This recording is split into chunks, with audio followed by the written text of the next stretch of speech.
Friends, और videos के लिए हमारे इस चैनल को सब्सक्राइब करें और बेल आइकन को भी ज़रूर दबाएं। Hello friends, welcome to my YouTube channel. Friends, ਅੱਜ ਦੀ ਵੀਡੀਓ ਵਿੱਚ ਅਸੀਂ ਫਿਕਸ ਦਾ ਟੌਪਿਕ ਕਰਾਂਗੇ ਜੀ, ਜਿਸ ਦਾ ਨਾਂ ਹੈ nature of political party system in India. India ਦੇ ਵਿੱਚ ਜਿਹੜਾ ਪੋਲੀਟੀਕਲ ਪਾਰਟੀ ਸਿਸਟਮ ਹੈ ਜੀ, ਉਹ ਕਿਸ ਤਰ੍ਹਾਂ ਦਾ ਹੈ। ਠੀਕ ਹੈ ਜੀ। ਤਾਂ ਮੇਨ ਜਿਹੜਾ ਟੌਪਿਕ ਹੈ ਜੀ, ਉਹ ਹੋਵੇਗਾ ਮਲਟੀ ਪਾਰਟੀ ਸਿਸਟਮ, ਯਾਨੀ ਕਿ ਬਹੁਦਲੀ ਵਿਵਸਥਾ। ਇਸ ਦੇ ਬਾਰੇ ਅਸੀਂ ਜਾਣਾਂਗੇ। ਠੀਕ ਹੈ ਜੀ। ਇਸ ਦੇ ਬਾਰੇ ਪੜਾਂਗੇ ਕਿ ਇਹ ਹੁੰਦਾ ਕੀ ਹੈ, ਮਲਟੀ ਪਾਰਟੀ ਸਿਸਟਮ ਕੀ ਹੁੰਦਾ ਹੈ। ਠੀਕ ਹੈ ਜੀ। ਤਾਂ ਸ਼ੁਰੂ ਕਰਨ ਤੋਂ ਪਹਿਲਾਂ ਤੁਸੀਂ ਮੇਰੇ ਚੈਨਲ ਨੂੰ ਸਬਸਕ੍ਰਾਈਬ ਜ਼ਰੂਰ ਕਰ ਦਿਓ, ਜੇਕਰ ਹਜੇ ਤੱਕ ਸਬਸਕ੍ਰਾਈਬ ਨਹੀਂ ਕੀਤਾ ਹੈ। ਠੀਕ ਹੈ ਜੀ। ਤਾਂ ਆਪਾਂ ਸ਼ੁਰੂ ਕਰਦੇ ਹਾਂ ਜੀ। ਮਲਟੀ ਪਾਰਟੀ ਸਿਸਟਮ ਕੀ ਹੁੰਦਾ ਹੈ, ਇਸ ਦੇ ਬਾਰੇ ਜਾਣਦੇ ਹਾਂ। ਤਾਂ ਮਲਟੀ ਪਾਰਟੀ ਸਿਸਟਮ ਤੋਂ ਭਾਵ ਹੈ ਕਿ ਦੇਸ਼ ਦੀ ਰਾਜਨੀਤੀ ਵਿੱਚ ਦੋ ਤੋਂ ਜ਼ਿਆਦਾ ਦਲ ਹੋਣ ਅਤੇ ਚੋਣ ਲੜਦੇ ਹੋਣ। ਠੀਕ ਹੈ ਜੀ। ਮਲਟੀ ਪਾਰਟੀ ਸਿਸਟਮ ਦਾ ਮਤਲਬ ਹੁੰਦਾ ਹੈ ਕਿ ਕਿਸੇ ਦੇਸ਼ ਦੇ ਵਿੱਚ ਜਿਹੜੀ ਰਾਜਨੀਤੀ ਹੈ ਜੀ, ਉਸ ਦੇ ਵਿੱਚ ਦੋ ਪਾਰਟੀਆਂ ਜਾਂ ਫਿਰ ਉਸ ਤੋਂ ਜ਼ਿਆਦਾ ਪਾਰਟੀਆਂ ਹੋਣ ਅਤੇ ਇਲੈਕਸ਼ਨ ਲੜਦੀਆਂ ਹੋਣ, ਉਸ ਨੂੰ ਮਲਟੀ ਪਾਰਟੀ ਸਿਸਟਮ ਕਿਹਾ ਜਾਂਦਾ ਹੈ। ਠੀਕ ਹੈ ਜੀ। ਤਾਂ ਨੈਕਸਟ ਜਾਣਦੇ ਹਾਂ ਜੀ ਕੀ ਹੈ। ਨੈਕਸਟ ਹੈ ਜੀ, ਸਿਰਫ ਕਿਸੇ ਤੀਸਰੀ ਪਾਰਟੀ ਦੇ ਹੋਣ 'ਤੇ ਮਲਟੀ ਪਾਰਟੀ ਸਿਸਟਮ ਨਹੀਂ ਬਣ ਜਾਂਦਾ। ਅਸੀਂ ਮਲਟੀ ਪਾਰਟੀ ਸਿਸਟਮ ਉਦੋਂ ਨਹੀਂ ਕਹਿ ਸਕਦੇ ਕਿ ਜਦੋਂ ਤੀਸਰੀ ਪਾਰਟੀ ਆ ਜਾਵੇ। ਠੀਕ ਹੈ ਜੀ। ਪੋਲੀਟੀਕਲ ਟਰਮਸ ਦੇ ਵਿੱਚ ਮਲਟੀ ਪਾਰਟੀ ਸਿਸਟਮ ਉਦੋਂ ਮੰਨੀ ਜਾਵੇਗੀ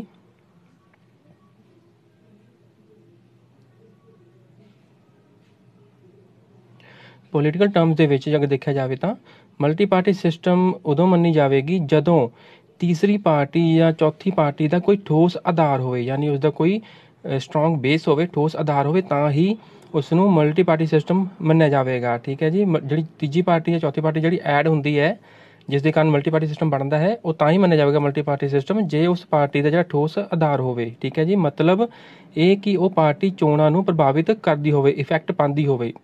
ਮਤਲਬ ਕੋਈ ਵੀ ਪਾਰਟੀ ਹੈ, ਤੀਸਰੀ ਪਾਰਟੀ ਜਾਂ ਚੌਥੀ ਪਾਰਟੀ ਜਿਹੜੀ ਐਡ ਹੋਈ ਹੈ ਜੀ, ਤਾਂ ਉਹ ਜਿਹੜੀ ਪਾਰਟੀ ਹੈ ਉਹ ਸਟਰੋਂਗ ਹੋਣੀ ਚਾਹੀਦੀ ਹੈ, ਜਿਹੜੀ ਕਿ ਇਫੈਕਟ ਕਰ ਪਾਵੇ ਉਸ ਮੇਨ ਪਾਰਟੀ ਨੂੰ। ਠੀਕ ਹੈ ਜੀ। ਅਤੇ ਇਸ ਲਈ ਤਾਂ ਹੀ ਉਸ ਨੂੰ ਮਲਟੀ ਪਾਰਟੀ ਸਿਸਟਮ ਕਿਹਾ ਜਾ ਸਕਦਾ ਹੈ। ਠੀਕ ਹੈ ਜੀ। ਨੈਕਸਟ ਹੈ, ਕਈ ਦੇਸ਼ਾਂ ਵਿੱਚ ਇੱਕ ਪਾਰਟੀ ਸਿਸਟਮ ਜਾਂ ਦੋ ਪਾਰਟੀ ਸਿਸਟਮ ਹੁੰਦਾ ਹੈ। ਠੀਕ ਹੈ ਜੀ। ਕਈ ਦੇਸ਼ ਅਗਰ ਦੇਖੀਏ ਤਾਂ ਇੱਕ ਪਾਰਟੀ ਸਿਸਟਮ ਜਾਂ ਫਿਰ ਦੋ ਪਾਰਟੀ ਸਿਸਟਮ ਹੁੰਦਾ ਹੈ। ਜਿਵੇਂ ਕਿ ਤੁਸੀਂ ਐਗਜ਼ਾਮਪਲ ਲੈ ਲਓ, ਚਾਈਨਾ ਕੌਂਸਟੀਟਿਊਸ਼ਨਲੀ ਇੱਕ ਪਾਰਟੀ ਸਿਸਟਮ ਹੈ। ਚਾਈਨਾ ਦੇ ਵਿੱਚ, ਚੀਨ ਦੇਸ਼ ਦੇ ਵਿੱਚ ਇੱਕ ਪਾਰਟੀ ਸਿਸਟਮ ਹੈ, ਵਨ ਪਾਰਟੀ ਸਿਸਟਮ ਹੈ। ਉੱਥੇ ਸਿਰਫ ਇੱਕ ਹੀ ਪਾਰਟੀ ਹੈ, ਜਿਸ ਦਾ ਨਾਂ ਹੈ ਕਮਿਊਨਿਸਟ ਪਾਰਟੀ ਆਫ ਚਾਈਨਾ। ਠੀਕ ਹੈ ਜੀ। ਚਾਈਨਾ ਦੇ ਵਿੱਚ ਇੱਕ ਪਾਰਟੀ ਸਿਸਟਮ ਹੈ, ਜਿਸ ਵਿੱਚ ਪਾਰਟੀ ਦਾ ਨਾਮ ਹੈ ਕਮਿਊਨਿਸਟ ਪਾਰਟੀ ਆਫ ਚਾਈਨਾ। ਠੀਕ ਹੈ ਜੀ। ਇਹ ਹੋ ਗਿਆ ਇੱਕ ਪਾਰਟੀ ਸਿਸਟਮ ਬਾਰੇ। ਅੱਗੇ ਹੈ ਜੀ ਦੋ ਪਾਰਟੀ ਸਿਸਟਮ। ਦੋ ਪਾਰਟੀ ਸਿਸਟਮ ਦੀ ਵੀ ਉਦਾਹਰਣ ਹੈ ਜੀ, ਦੋ ਪਾਰਟੀ ਸਿਸਟਮ ਦੀ ਉਦਾਹਰਣ ਹੈ ਯੂਨਾਈਟਿਡ ਸਟੇਟਸ। ਠੀਕ ਹੈ ਜੀ। ਯੂਨਾਈਟਿਡ ਸਟੇਟ ਦੇ ਵਿੱਚ ਕੀ ਹੈ ਕਿ ਉੱਥੇ ਦੋ ਪਾਰਟੀਆਂ ਹਨ। ਠੀਕ ਹੈ ਜੀ। ਇੱਕ ਦਾ ਨਾਂ ਹੈ ਡੈਮੋਕ੍ਰੈਟਿਕ ਪਾਰਟੀ ਅਤੇ ਦੂਜੀ ਦਾ ਨਾਂ ਹੈ ਰਿਪਬਲਿਕਨ ਪਾਰਟੀ। ਠੀਕ ਹੈ ਜੀ। US ਦੇ ਵਿੱਚ ਦੋ ਪਾਰਟੀਆਂ ਹਨ, ਡੈਮੋਕ੍ਰੈਟਿਕ ਪਾਰਟੀ ਅਤੇ ਰਿਪਬਲਿਕਨ ਪਾਰਟੀ। ਠੀਕ ਹੈ ਜੀ। ਅੱਗੇ ਹੈ ਅਮਰੀਕਾ ਅਤੇ ਬ੍ਰਿਟੇਨ ਦੇ ਵਿੱਚ ਦੋ ਪਾਰਟੀ ਸਿਸਟਮ ਕੋਈ ਸੰਵਿਧਾਨਕ ਨਹੀਂ ਹੈ।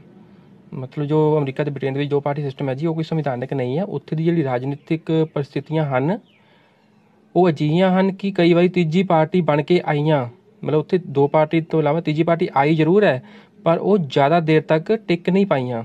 ਠੀਕ ਹੈ ਜੀ। ਇਹ ਪਰਿਸਥਿਤੀਆਂ ਕੁਛ ਇਹੋ ਜਿਹੀਆਂ ਨੇ ਉੱਥੇ ਕਿ ਤੀਜੀ ਪਾਰਟੀ ਆਉਂਦੀ ਹੈ ਜ਼ਰੂਰ ਹੈ, ਮਲਟੀ ਪਾਰਟੀ ਸਿਸਟਮ ਵਾਲਾ ਸਿਸਟਮ ਬਣਦਾ ਜ਼ਰੂਰ ਹੈ, ਉੱਥੇ ਦੋ ਪਾਰਟੀ ਸਿਸਟਮ ਹੈ, ਪਰ ਤੀਜੀ ਪਾਰਟੀ ਜਦੋਂ ਆਉਂਦੀ ਹੈ ਤਾਂ ਉਹ ਜ਼ਿਆਦਾ ਦੇਰ ਤੱਕ ਟਿਕ ਨਹੀਂ ਪਾਉਂਦੀਆਂ। ਜਿੱਦਾਂ ਅਸੀਂ ਉੱਪਰ ਪੜ੍ਹਿਆ ਕਿ ਠੋਸ ਇੱਕ ਆਧਾਰ ਹੋਣਾ ਚਾਹੀਦਾ ਹੈ, ਉਹ ਆਪਣਾ ਠੋਸ ਆਧਾਰ ਨਹੀਂ ਬਣਾ ਪਾਉਂਦੀਆਂ। ਠੀਕ ਹੈ। ਜਿਨ੍ਹਾਂ ਦੇਸ਼ਾਂ ਵਿੱਚ ਤੀਜੀ ਪਾਰਟੀ ਖੜੀ ਨਹੀਂ ਹੋ ਪਾਉਂਦੀ, ਉਹ ਹੌਲੀ ਹੌਲੀ ਖਤਮ ਹੋ ਜਾਂਦੀ ਹੈ। ਜਿਹੜੀ ਤੀਜੀ ਪਾਰਟੀ ਜਿਹੜੀ ਐਡ ਹੋਣ ਦੀ ਕੋਸ਼ਿਸ਼ ਕਰਦੀ ਹੈ ਇਲੈਕਸ਼ਨ ਦੇ ਵਿੱਚ ਜਾਂ ਲੜਦੀ ਹੈ ਇਲੈਕਸ਼ਨ, ਉਹ ਹੌਲੀ ਹੌਲੀ ਖਤਮ ਹੋਣੀ ਸ਼ੁਰੂ ਹੋ ਜਾਂਦੀ ਹੈ। ਜਿਹੜੀ ਤੀਜੀ ਪਾਰਟੀ ਆਉਣ ਦੀ ਕੋਸ਼ਿਸ਼ ਕਰਦੀ ਹੈ ਤਾਂ ਉਹ ਖਤਮ ਹੋ ਜਾਂਦੀ ਹੈ। ਠੀਕ ਹੈ ਜੀ। ਅਤੇ ਉੱਥੇ ਦੋ ਪਾਰਟੀ ਸਿਸਟਮ ਬਣ ਜਾਂਦਾ ਹੈ। ਜਦੋਂ ਤੀਜੀ ਪਾਰਟੀ ਰਹੇਗੀ ਨਹੀਂ, ਉਹ ਖਤਮ ਹੀ ਹੋ ਜਾਵੇਗੀ, ਤਾਂ ਉੱਥੇ ਕੀ ਹੋਏਗਾ, ਉਹ ਦੋ ਪਾਰਟੀ ਸਿਸਟਮ ਬਣ ਜਾਵੇਗਾ। ਠੀਕ ਹੈ ਜੀ।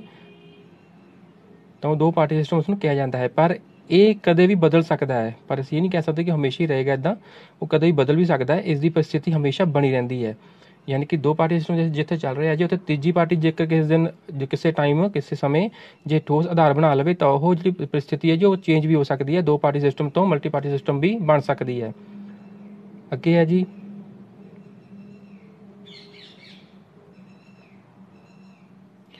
ਭਾਰਤ ਵਿੱਚ ਵੀ 1977 ਤੱਕ ਅਸਲ ਵਿੱਚ ਇੱਕ ਪਾਰਟੀ ਸਿਸਟਮ ਹੀ ਬਣਿਆ ਰਿਹਾ। ਭਾਰਤ ਦੀ ਗੱਲ ਕਰੀਏ ਤਾਂ ਭਾਰਤ ਵਿੱਚ ਵੀ 1977 ਤੱਕ ਅਸਲ ਵਿੱਚ ਇੱਕ ਪਾਰਟੀ ਸਿਸਟਮ ਹੀ ਬਣਿਆ ਰਿਹਾ ਸੀ। ਸਿਧਾਂਤਕ ਤੌਰ 'ਤੇ ਮਲਟੀ ਪਾਰਟੀ ਸਿਸਟਮ ਸੀ। ਜੇਕਰ ਸਿਧਾਂਤਕ ਤੌਰ 'ਤੇ ਦੇਖੀਏ ਤਾਂ ਆਪਾਂ ਕਹਿ ਸਕਦੇ ਹਾਂ ਕਿ ਮਲਟੀ ਪਾਰਟੀ ਸਿਸਟਮ ਸੀ, ਅਤੇ ਵਿਵਹਾਰਿਕ ਤੌਰ 'ਤੇ ਜੇ ਦੇਖਿਆ ਜਾਵੇ ਤਾਂ ਇੱਕ ਪਾਰਟੀ ਸਿਸਟਮ ਹੀ ਸੀ ਉਸ ਸਮੇਂ। ਇੱਕ ਪਾਰਟੀ ਸਿਸਟਮ ਕਿੱਦਾਂ ਸੀ ਕਿ ਉੱਥੇ ਉਸ ਟਾਈਮ ਇੱਕ ਹੀ ਪਾਰਟੀ ਸੀ ਜਿਹੜੀ ਰਾਜ ਕਰ ਰਹੀ ਸੀ, ਉਹਦਾ ਨਾਂ ਸੀ ਕਾਂਗਰਸ ਪਾਰਟੀ ਸਿਸਟਮ। ਉਸਨੂੰ ਕਹਿ ਸਕਦੇ ਹਾਂ ਆਪਾਂ ਕਾਂਗਰਸ ਪਾਰਟੀ ਰਾਜ ਕਰ ਰਹੀ ਸੀ। ਉਹ ਸਿਸਟਮ ਸੀ ਕਾਂਗਰਸ ਪਾਰਟੀ ਸਿਸਟਮ। ਠੀਕ ਹੈ ਜੀ, ਅੱਗੇ ਹੈ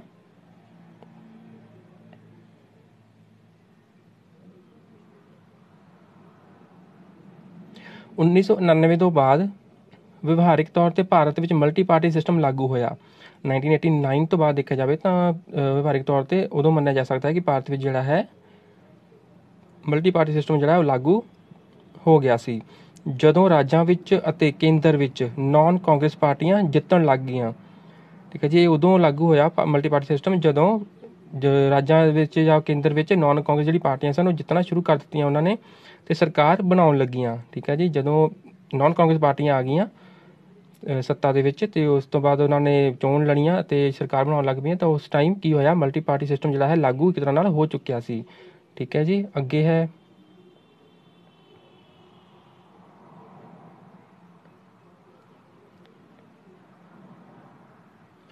ਅਲੱਗ-ਅਲੱਗ ਰਾਜਾਂ ਵਿੱਚ ਭਾਰਤ ਦੇ ਅੰਦਰ ਹੀ ਅਲੱਗ-ਅਲੱਗ ਤਰ੍ਹਾਂ ਦੀ ਪਾਰਟੀ ਸਿਸਟਮ ਹਨ। ਦੇਖਿਆ ਜਾਵੇ ਤਾਂ ਆਪਣੇ ਇੰਡੀਆ ਦੇ ਵਿੱਚ ਵੈਸੇ ਤਾਂ ਮਲਟੀ ਪਾਰਟੀ ਸਿਸਟਮ ਚੱਲਦਾ ਹੈ ਜੀ ਪੂਰੇ ਦੇਸ਼ ਦੇ ਵਿੱਚ, ਪਰ ਜੇਕਰ ਅਲੱਗ-ਅਲੱਗ ਰਾਜਾਂ ਦੇ ਵਿੱਚ ਗੱਲ ਕੀਤੀ ਜਾਵੇ ਤਾਂ ਅਲੱਗ-ਅਲੱਗ ਰਾਜਾਂ ਦੇ ਵਿੱਚ ਭਾਰਤ ਦੇ ਅੰਦਰ ਜਿਹੜਾ ਹੈ ਅਲੱਗ-ਅਲੱਗ ਤਰ੍ਹਾਂ ਦੇ ਪਾਰਟੀ ਸਿਸਟਮ ਹਨ। ਉੱਥੇ ਇਹ ਨਹੀਂ ਕਹਿ ਸਕਦੇ ਕਿ ਪੱਕੇ ਤੌਰ 'ਤੇ ਮਲਟੀ ਪਾਰਟੀ ਸਿਸਟਮ ਹੀ ਹੈ, ਅਲੱਗ-ਅਲੱਗ ਪਾਰਟੀ ਦੇ ਸਿਸਟਮ ਵੀ ਹਨ। ਉਹ ਕਿਸ ਤਰ੍ਹਾਂ ਹੁਣ ਅਸੀਂ ਅੱਗੇ ਪੜ੍ਹਾਂਗੇ ਉਹਦੇ ਬਾਰੇ। ਠੀਕ ਹੈ ਜੀ,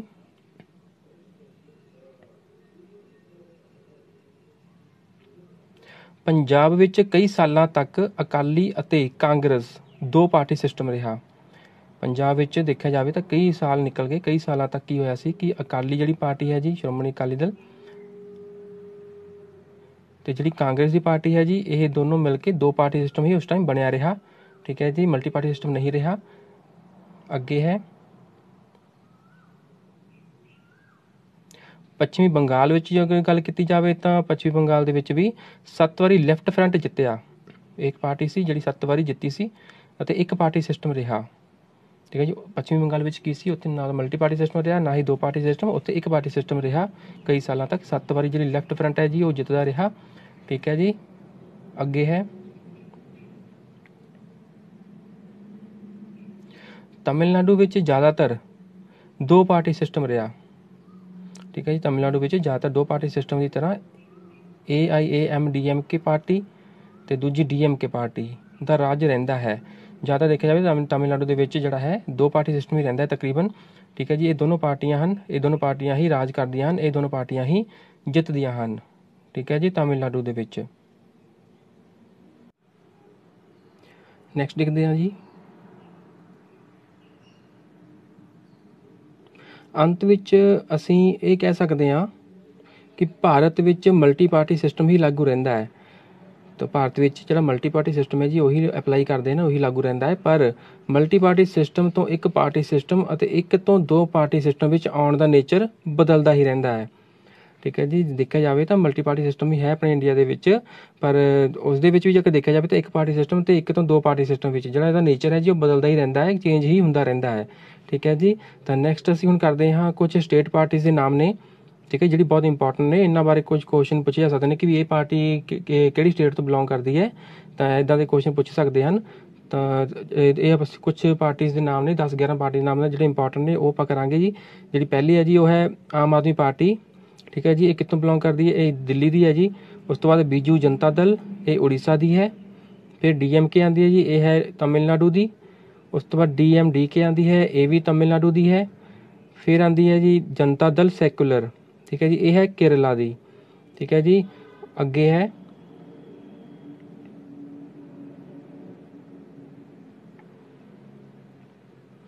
ਜੀ ਜਨਤਾ ਦਲ ਯੂਨਾਈਟਿਡ, ਇਹ ਹੈ ਜੀ ਬਿਹਾਰ ਦੀ। ਠੀਕ ਹੈ ਜੀ, ਫਿਰ ਆ ਗਈ ਨੈਸ਼ਨਲ ਪੀਪਲਸ ਪਾਰਟੀ, ਇਹ ਮੇਘਾਲਿਆ ਦੀ ਹੈ ਜੀ। ਉਸ ਤੋਂ ਬਾਅਦ ਆਉਂਦੀ ਹੈ ਰਾਸ਼ਟਰੀ ਜਨਤਾ ਦਲ। ਜਿਹੜੀ ਰਾਸ਼ਟਰੀ ਜਨਤਾ ਦਲ ਹੈ ਜੀ ਉਹ ਹੈ ਬਿਹਾਰ ਦੀ ਪਾਰਟੀ। ਠੀਕ ਹੈ ਜੀ, ਬਿਹਾਰ ਦੇ ਵਿੱਚ ਹੈ ਇਹ। ਅਤੇ ਉਸ ਤੋਂ ਬਾਅਦ ਆਉਂਦੀ ਹੈ ਰਾਸ਼ਟਰੀ ਲੋਕ ਦਲ। ਰਾਸ਼ਟਰੀ ਲੋਕ ਦਲ ਜਿਹੜੀ ਹੈ ਜੀ ਉਹ ਹੈ ਉੱਤਰ ਪ੍ਰਦੇਸ਼ ਦੀ, UP ਦੀ। ਠੀਕ ਹੈ ਜੀ, UP ਦੇ ਵਿੱਚ ਹੈ ਇਹ। ਉਸ ਤੋਂ ਬਾਅਦ ਆਉਂਦੀ ਹੈ ਜੀ ਸ਼੍ਰੋਮਣੀ ਅਕਾਲੀ ਦਲ।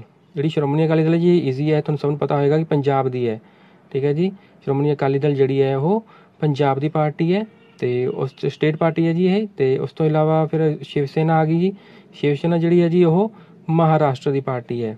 ਠੀਕ ਹੈ ਜੀ, ਤਾਂ ਇਹ 10-11 ਪਾਰਟੀਜ਼ ਸਨ ਜਿਹੜੀਆਂ ਇੰਪੋਰਟੈਂਟ ਨੇ, ਜਿਨ੍ਹਾਂ ਬਾਰੇ ਕੁਐਸਚਨ ਪੁੱਛ ਸਕਦੇ ਹਨ ਕਿ ਇਹ ਜਿਹੜੀ ਪਾਰਟੀ ਹੈ ਜੀ ਕਿਹੜੀ ਸਟੇਟ ਦੀ ਹੈ ਠੀਕ ਹੈ। ਰੀਜਨਲ ਪਾਰਟੀਜ਼ ਦੇ ਬਾਰੇ ਆਪਾਂ ਹੁਣ ਜਾਣਿਆ ਹੈ ਹੁਣੀ, ਠੀਕ ਹੈ ਜੀ। ਤਾਂ ਇਹਨਾਂ ਨੂੰ ਤੁਸੀਂ ਜ਼ਰੂਰ ਇੱਕ ਵਾਰ ਯਾਦ ਕਰ ਲਿਓ। ਅਤੇ ਇਸ ਤੋਂ ਇਲਾਵਾ ਕੁਝ ਹੋਰ ਪਾਰਟੀਜ਼ ਵੀ ਨੇ, ਉਹਨਾਂ ਨੂੰ ਵੀ ਤੁਸੀਂ ਕਰ ਲਿਓ ਯਾਦ, ਠੀਕ ਹੈ ਜੀ, ਕਿ ਕਿਹੜੀ ਕਿਹੜੀ ਸਟੇਟ ਦੀ ਹੈ ਰੀਜਨਲ ਪਾਰਟੀਜ਼, ਕਿਹੜੀ ਕਿਹੜੀ ਸਟੇਟ ਦੀਆਂ ਹਨ, ਉਹ ਸਾਰੀਆਂ ਤੁਸੀਂ ਇੱਕ ਵਾਰ ਜ਼ਰੂਰ ਰਿਵਾਈਜ਼ ਕਰ ਲਿਓ, ਠੀਕ ਹੈ ਜੀ।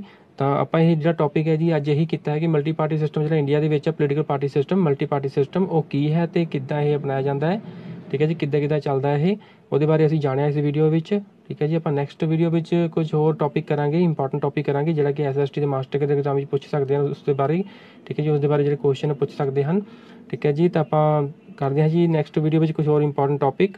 ਤਾਂ ਉਦੋਂ ਤੱਕ ਲਈ ਜੀ ਥੈਂਕ ਯੂ।